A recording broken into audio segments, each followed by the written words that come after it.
नमस्कार, पेप्टेक टाइम मध्य प्रदेश समाचार में आपका स्वागत है। मैं हूं शिवेंद्र शुक्ला और आप देख रहे हैं पॉइंट टू पॉइंट। मंदसौर जिले का गांधी सागर अभ्यारण्य अब चीतों का नया घर बन गया है। मुख्यमंत्री डॉक्टर मोहन यादव ने रविवार की शाम को पावक और प्रभास नाम के 2 चीतों को अभ्यारण्य के बाड़े में छोड़ा है और जैसे ही पिंजरा खुलता है दोनों चीते एक एक करके बाड़े में दौड़ लगा देते हैं। पावक और प्रभास दोनों ही चीतों को कूनो नेशनल पार्क से गांधी सागर अभ्यारण्य लाया गया है। नर चीते पावक और प्रभास करीब 6 साल के हैं और इन दोनों चीतों को दक्षिण अफ्रीका से 18 फरवरी 2023 को भारत लाया गया था। बताया जा रहा है कि ये दोनों सगे भाई हैं।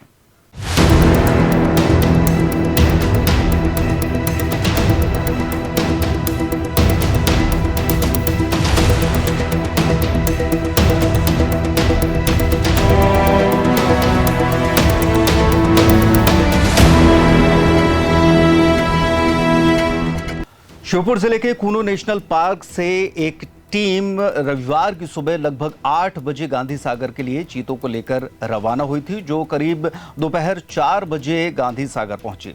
दोनों को ट्रैंकुलाइज करके पिंजरे में रखा गया था और ये वही पिंजरे हैं जिन्हें चीतों को दक्षिण अफ्रीका से लाने के लिए तैयार किया गया था। तो मुख्यमंत्री डॉक्टर मोहन यादव मध्य प्रदेश को टाइगर स्टेट बनाने का जो दर्जा मिला है उसे लगातार बढ़ाने का काम कर रहे हैं और इसी सिलसिले में एक बार फिर से अब ये 2 चीते आए हैं और जैसे ही इन्हें छोड़ा गया, पिंजरा खोला गया, एक एक करके इन्होंने अटखेलियां करते हुए बाड़े में दौड़ लगा दी है। और भी डिटेल से हम पॉइंट टू पॉइंट में आपको बताएंगे कि आखिरकार इसके पीछे का मध्य प्रदेश सरकार और डॉक्टर मोहन यादव का उद्देश्य क्या है। दरअसल इन दोनों चीतों को वातानुकूलित गाड़ी में अलग अलग पिंजरों में रखा गया था। ये चीते राजस्थान के कोटा झालावाड़ होते हुए 8 घंटे में 360 किलोमीटर की दूरी बिना रुके हुए तय कर गांधी सागर पहुंचे। यहां इन्हें 6 वर्ग किलोमीटर के बाड़े में छोड़ा गया था।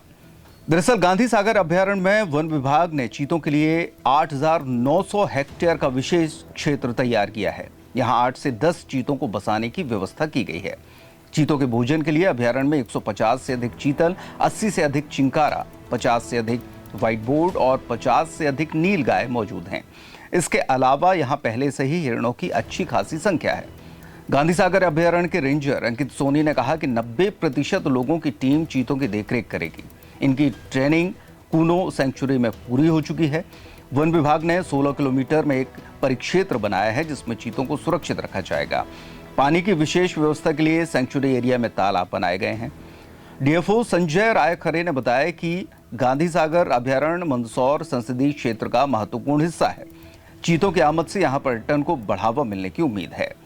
अब हम आपको यह भी बता दें कि इन दोनों चीतों के कूनो नेशनल पार्क से जाने के बाद यहां 24 चीते रह जाएंगे। इनमें 13 भारतीय जबकि 11 विदेशी चीते हैं और इन 24 में से 17 चीते फिलहाल कूनो नेशनल पार्क के खुले जंगल में दौड़ लगा रहे हैं।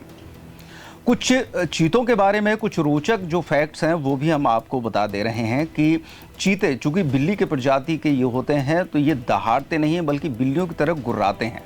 कई चीते भौंकते भी नजर आते हैं। 2 किलोमीटर की दूर की आवाज़ को ये साफ साफ सुन सकते हैं। और चीतों के बारे में खासियत यह है कि 8 महीने के होते ही अपना शिकार खुद करने लगते हैं। चीते शिकार के समय छिपने के लिए अपने शरीर पर बने ब्लैक स्पॉट का सहारा लेते हैं, जिससे ये जंगलों, झाड़ियों और पत्तियों में बड़ी आसानी से छिप जाते हैं। चीते के शरीर पर औसतन 2000 से ज़्यादा स्पॉट पाए जाते हैं और 3 हफ्ते में ही चीते के शावक मीट खाना शुरू कर देते हैं। हालांकि एक खास बात और भी है कि इनका नाइट विजन कमज़ोर होता है, इसलिए ये दिन में ही शिकार करते हैं। अगर इनकी वजन की बात की जाए तो एक चीते का वजन लगभग 36 से 65 किलो तक होता है और इनकी उम्र जो औसत उम्र बताई जाती है वो 10 से 12 साल तक की होती है। जब चीता पूरी ताकत से दौड़ रहा होता है तो 7 मीटर तक लंबी छलांग लगा लेता है। 7 मीटर यानी कि 23 फीट लंबी छलांग लगाकर ये तेज रफ्तार से अपना शिकार हासिल करते हैं। दौड़ते समय लगभग आधे वक्त तक तो चीता हवा में ही रहता है। एक्सपर्ट के मुताबिक दौड़ते समय ये हवा में रहते हैं और 95 किलोमीटर प्रति घंटे की रफ्तार तक दौड़ सकते हैं। इन चीतों को बाड़े में छोड़ने से पहले डॉक्टर मोहन यादव गांधी सागर अभ्यारण्य पहुंचे और उसके बाद फिर यहाँ जब तक पूरी तैयारियां हो चुकी थीं और ग्रामीण भी बड़ी संख्या में इन चीतों को देखने के लिए पहले से ही पहुंच चुके थे। आज का दिन वन्य जीव प्राणी की दृष्टि से, खासकर चीता पुनर्स्थापन की दृष्टि से अत्यंत महत्व का है। आज से 3 वर्ष पहले यशस्वी प्रधानमंत्री श्रीमान नरेंद्र मोदी जी के नेतृत्व में चीता प्रोजेक्ट का हमारे एशिया महाद्वीप में भारत में अपने मध्य प्रदेश के अंदर पालनपुर पूनो में पहली बार चीता प्रोजेक्ट को प्रारंभ करने का, अफ्रीका से लाकर जो 20 चीते छोड़े गए थे, लगातार 3 साल तक सर्वाइव करते हुए, ये गौरव की बात है कि दुनिया का सबसे सफल प्रोजेक्ट चीते का अगर कहीं है तो अपने देश और मध्य प्रदेश को ये गौरव है। जब न केवल उसकी दूसरी पीढ़ी हमारे बीच जवान होकर के जंगल में छोड़ी जा रही है, बहुत अच्छी बात है। हमारी आबो हवा, हमारी प्रबंधन की व्यवस्था, फॉरेस्ट डिपार्टमेंट ने जो प्रॉपर चिंता की है, सरकार की मूल भावना के हिसाब से एशिया महाद्वीप में हमारे जंगलों को आबाद करती हुई वन्य जीव की इकोसिस्टम, अब हम उस पे चीते प्रोजेक्ट पे सफलता के साथ आज मंदसौर नीमच जिले की बाउंड्री में गांधी सागर चीता अभयारण्य का दूसरा चरण चालू हुआ है। पावक और प्रभास नाम के मुझे इसकी प्रसन्नता के जिस प्रकार से हमने रचना की गई है, निश्चित रूप से पालनपुर पूनो में इनका परिवार बढ़ा है, उसी से ये भी अपना परिवार यहाँ बढ़ेगा। बड़े पैमाने पर क्षेत्र के लोगों को रोजगार भी मिलेगा और वन्य प्राणियों के एक तरह से विलुप्त होने की अवस्था के बावजूद हम वापस उनको पुनर्स्थापित करते हुए हमारा पर्यावरण और वन्य जीवों का प्रेम भी प्रकट करेंगे। वन्य जीवों से जिनकी रुचि है की दृष्टि से वो सारे लोग आकर के यहाँ दोबारा देखेंगे, क्षेत्र में रोजगार मिलेगा, मध्य प्रदेश के देश का गौरव बढ़ेगा। मेरी अपनी ओर से आज के इस अवसर पर गांधी सागर अभयारण्य में इस पूरे घटनाक्रम में खासकर चीतों को पुनर्स्थापित करते हुए इतने स्वस्थ लग रहे थे चीते, ऐसा लग रहा है पलट के बात कर रहे हैं। आनंद ही अलग आ रहा है कि आपने जिस प्रकार से उनने अपने जिस अच्छी मानसिकता में थे, मुझे बताया गया पालनपुर पूनो में सबसे स्वस्थ चीतों को ये लेकर आए। यहाँ उनके पर्याप्त भोजन का प्रबंधन भी है, रुकने की व्यवस्था भी की गई है, जगह जगह पीने के पानी के प्रबंधन भी है और बहुत जल्दी टूरिज्म संबंधी सारी एक्टिविटी हम प्रारंभ करेंगे। एयर कनेक्टिविटी से लगा करके सड़क कनेक्टिविटी, टूरिज्म के लिए रेस्ट हाउस, होम स्टे, गाँव के अंदर भी लोग घरों में रुककर भी इस चीते का दीदार कर सके। ऐसे कई कारण से तो मंदसौर और नीमच का ये गौरव बढ़ेगा।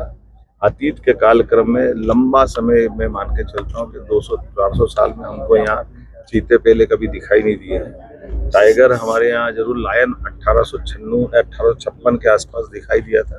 मध्य प्रदेश के अंदर उज्जैन संभाग में टाइगर 2018-19 में सिंगल टाइगर आया जो मालवा से होता हुआ वापस कहीं और आगे बढ़ा, लेकिन आज की स्थिति में देवास के नौरोदही अभयारण्य में 10 टाइगर है। ऐसे में जब हमारा प्रदेश टाइगर, लेपर्ड, गिद्ध और कई और कारणों से जैसे प्रसिद्ध हुआ, से चीते में भी अपनी प्रसिद्धि हासिल कर रहा है। एक बार फिर मेरी अपनी ओर से सर अक्टूबर में भी क्या आगे बढ़ा को आज चीते फिर मिलने वाले हैं। इसके 4 की पहली खेप मई में आएगी। हमारी कोशिश रहेगी कि वो 4 चीते भी यहाँ छोड़े, क्योंकि पहले इस अभयारण्य को भी समृद्ध करना है। और मूलतः ये अभयारण्य जैसे पालनपुर पीछे की तरफ से आगे राजस्थान तरफ बढ़ता है, भविष्य की दृष्टि से माधव नेशनल पार्क के माध्यम से ये पूरा कॉरिडोर बनेगा, जिसका एक अलग प्रकार का भविष्य भी रहेगा और वन्य जीवों को अपने जीवन यापन के लिए बहुत बेहतर अवसर प्रदान करेगा। Okay sir. तो इस तरीके से लगातार पूरे मध्य प्रदेश में पर्यटकों की आवाजाही बढ़ाने के उद्देश्य को लेकर डॉक्टर मोहन यादव काम कर रहे हैं और ख़ासतौर पर उनका पर्यटन क्षेत्र में काफ़ी बड़ा जो विज़न है और उनका जो इंटरेस्ट है उसी को लेकर लगातार इस तरीके के प्रयास किए जा रहे हैं और इन्हीं प्रयासों के अंतर्गत एक प्रयास और रविवार को देखने को मिला। आज के पॉइंट टू पॉइंट में बस इतना ही। अगले और किसी टॉपिक पर आपसे फिर होगी मुलाकात। तब तक के लिए नमस्कार।